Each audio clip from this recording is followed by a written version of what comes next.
आता मग त्यांना ॲक्शनच घ्यायची होती तर त्यांच्याकडे काय पर्यावरणीय बदल आणि पर्यावरणाचं खातं आहे. अच्छा. तर पर्यावरणाच्या खात्याने आता परळी तालुक्यात चाललेल्या हजारो विटभट्ट्या थांबवायला पाहिजेत. जी राखेची प्रचंड तिथली तस्करी आहे ती तातडीनं थांबवली पाहिजे. पंकजाताईंनी वाळू चोरी थांबवायला पाहिजे. काय थांबवलं? बरं, काहीच नाही थांबवलं, चालू आहे. म्हणजे जशी मूकसंमती मिस्टर धनंजय मुंडेंनी दिली तशीच पंकजाताई देत आहेत. दुसरं काय?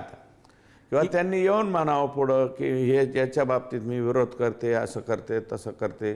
तसं तर काय म्हणताना दिसत नाहीत त्या उलट आम्हालाच म्हणतायत की ह्यांच्यामुळं बीडची बदनामी होते.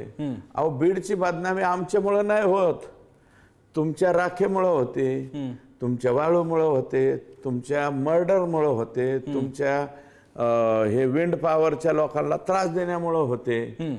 गावं सोडून चाललेत लोक तुमच्या हेतून, परळीतून, त्याच्यामुळं तुमची बदनामी होते. ह्याच्यातलं कोणतं कृत्य आमचे लोक करतायत? एक राजकीय समीकरण, आमचे लोक म्हणजे आमच्या आष्टी विधानसभा मतदारसंघातले लोक सांगा.